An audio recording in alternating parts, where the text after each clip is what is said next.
सध्या बाजारामध्ये साखरेचे भाव अस्मानाला भिडलेत. सणावाराचा सीझन सुरू होतोय. अशा वेळेला आमच्याकडे साखरेचा 50 लाख टनाचा स्टॉक असायला पाहिजे होता. तो आता सध्या 37 ते 38 लाख टन इतका कमी झालेला आहे. म्हणजे याचा फटका मनुष्याला बसला तसाच प्राण्यांनाही बसला. कारण पशुखाद्य मका हे पशुखाद्य आहे. 30 लाख टन मेट्रिक टन इतका ऊस साखर ही आपण कशा करता वापरली तर ती इथेनॉल बनवण्याकरता वापरली. माझं इथेनॉल पॉलिसीला पूर्णपणे समर्थन आहे. पण मग ती पॉलिसी आणल्यानंतर पेट्रोलचे दाम कमी का नाही झाले? आणि दुसरी गोष्ट, मग त्यामुळे आमच्या घरातली साखर जर जाणार असेल आणि पशुखाद्य पशुच्या तोंडातनं जर बाहेर काढावं लागत असेल तर मग आमची प्रायोरिटी काय? एकदा साखर मार्केटमध्ये नाही आणि त्याच्या किमती गगनाला भिडल्या आहेत, ही गोष्ट सणावाराला जर आमच्या खिशावर ताण पडायला लागली तर निवडणुकांमध्ये त्याचा फटका खूप जोरात बसू शकतो.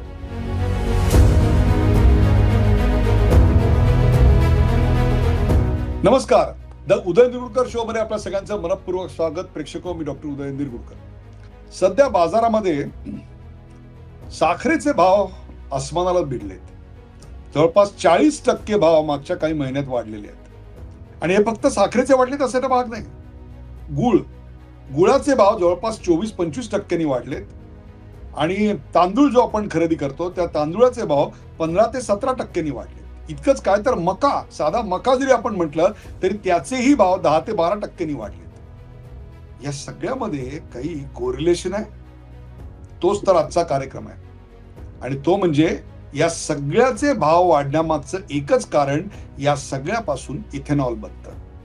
आणि इथेनॉल बनतं म्हणूनच आता तुमच्या शेतामध्ये जेव्हा ऊस पिकतो, भात पिकतो, त्याच्यानंतर मका येतो, ह्या सगळ्याचं उत्पादन आता कुठे जात असेल तर बहुतांशीरित्या इथेनॉल बनवण्यात जातं. याचं कारण आता आपल्याकडे सणावाराचा सीझन सुरू होतोय.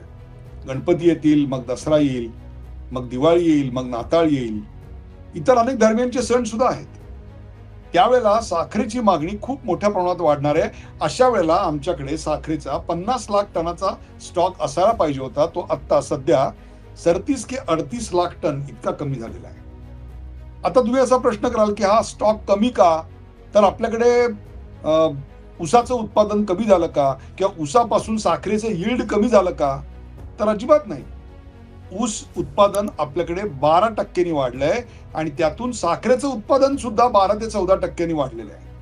मग तरी देखील आपल्याकडे इतका स्टॉक कमी असायचं नेमकं कारण काय? त्याचं कारण असं आहे की इथेनॉल प्रोडक्शनसाठी सध्या जे रॉ प्रोडक्ट वापरलं जातं, म्हणजेच 33% ऊसापासून आणि 67% मका त्यात वापरला जातो. म्हणजे जे आता इथेनॉल निर्माण होतं त्या इथेनॉल पैकी 33% इथेनॉल हे ऊसामुळे निर्माण होतं आणि 67% हे मक्यामुळे निर्माण होतं. याचा परिणाम तुमच्या घरातली साखर महाग होण्यावर झालाय आणि आता तर त्याच्या उपलब्धतेवरच प्रश्नचिन्ह निर्माण झालंय. बरं, या तडाख्यातून मनुष्य प्राणी सुटला नाही. मग प्राणी तरी सुटले का? अजिबात नाही. म्हणजे याचा फटका मनुष्याला बसला तसाच प्राण्यांनाही बसला. कारण पशुखाद्य मका हे पशुखाद्य आहे.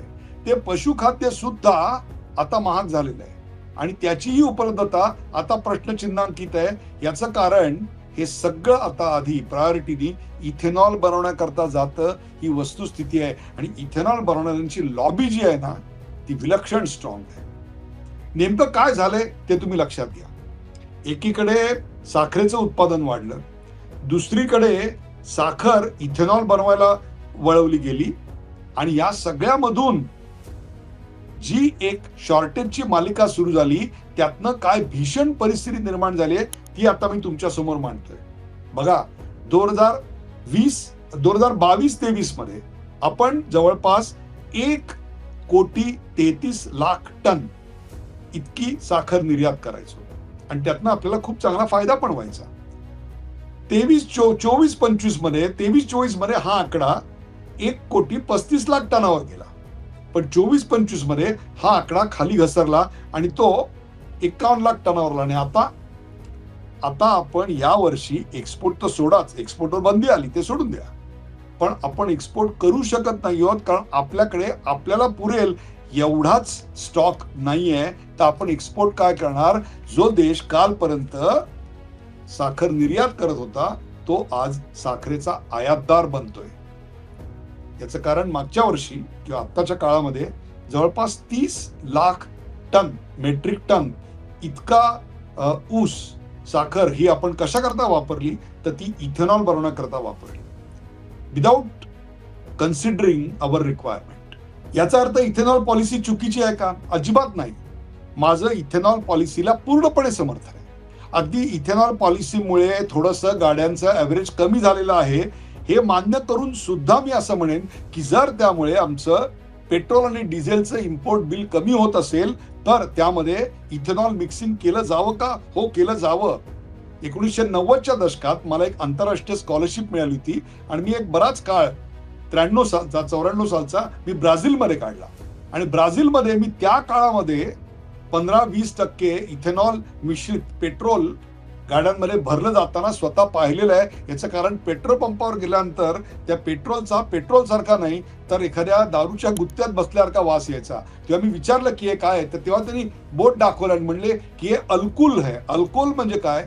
अल्कोहोल आणि पेट्रोल यांचं मिश्रण होतं. तेव्हा त्या पॉलिसीला विरोध असायचं काय कारण नाही. पण मग ती पॉलिसी आणल्यानंतर पेट्रोलचे दाम कमी का नाही झाले? आणि दुसरी गोष्ट, मग त्यामुळे आमच्या घरातली साखर जर जाणार असेल आणि पशुखाद्य पशुच्या तोंडातनं जर बाहेर काढावं लागत असेल तर मग आमची प्रायोरिटी काय आहे? जेव्हा आमच्याकडे पर्जन्यमान कमी होतं, दुष्काळ कमी होतो, तेव्हा आमच्याकडे एक पॉलिसी आहे. पाण्याचं प्राधान्य कोणाला? त्याचा क्रम ठरलेला आहे. पहिले प्यायला, मग पशुला आणि त्यानंतर उरलं तर इंडस्ट्रीला. मग आता सुद्धा जेव्हा शॉर्टेज आहे तेव्हा मग पॉलिसी काय असली पाहिजे? पहिले माणसांना, मग पशुखाद्य म्हणून आणि मग इथेनॉल बनवण्यासारखं म्हणून. पण हे असं नेमकं चक्र आपल्याकडे होतंय का याचा विचार करायची गरज निर्माण झालेली आहे. आपल्याकडे 10 लाख मेट्रिक टन साखर आयात करावी लागेल असं बोललं जात आहे. असा एक अंदाज आहे. म्हणजे एकूण आपल्याला साखरेच्या आयातीमध्ये $450 मिलियन इतकं परकीय चलन द्यावं लागणार आहे. मग तेवढे पैसे आपण इथेनॉल वापरून पेट्रोलच्या आयातीत खरंच कमी करू शकलोय का? हे कुठेतरी आपण जमा आणि वजाबाकी याचं गणित मांडलं पाहिजे. अलीकडच्या काळात आमच्या सरकारच्या कल्चरमध्ये काही बदल झालाय का याचाही विचार करणं गरजेचं आहे. कारण 2020-22 पर्यंत मोदी सरकार 2014ला आल्यापासून 2022 पर्यंत आमच्याकडे साखरेचा सुखनैव निर्यात सुरू होता. नंतर असं काय झालं की आमच्याकडे साखरेचा तुटवडा जाणवायला लागला. निर्यात हळूहळू कमी होत गेली आणि आता तर आयातीच्या दारापर्यंत येऊन पोहोचलो. धोरणकर्त्यांमध्ये कुठेतरी अशी माणसं तर इन्फ्लुएन्स करत नाहीयेत ना की ज्यांचा इथेनॉल प्लांटशी संबंध आहे, की ज्यांच्या इथेनॉल बनवण्याच्या प्रक्रियेत गुंतवणूक आहे आणि ते गुंतवणूकदार आता आमच्या पॉलिसीजवर इन्फ्लुएन्स करतायत. राजकारणात नेमकं काय घडतं सांगता येत नाही. तुम्हाला सांगतो 2004 ते 2014 या काळातल्या आपल्या सगळ्या साखर आणि ऊस उत्पादन, निर्यात, आयात याचे सगळे आकडे पाहिले तर आपल्या एक लक्षात येईल की दरवर्षी त्या काळात एक घोषणा कायम व्हायची. आणि ती घोषणा काय व्हायची? तर आपल्याकडे एवढा साखरेचा स्टॉक आहे की सगळी गोदामं भरलेली आहेत आणि पुढची 2 ते 3 वर्ष आम्हाला साखर बनवली नाही तरी चालेल, ऊस नाही निर्माण केला तरी चालेल, अशी मार्केटमध्ये अफवा यायची. मग आंतरराष्ट्रीय बाजारात विशेषतः ब्राझीलमध्ये साखरेचे भाव दणकन खाली कोसळायचे आणि ते कोसळल्यानंतर मग कुठल्या कंपन्यांवर त्याची कृपा व्हायची आणि त्यातून त्यांनी किती $बिलियन कमावले याचा सुद्धा एकदा हिशोब व्हायला पाहिजे.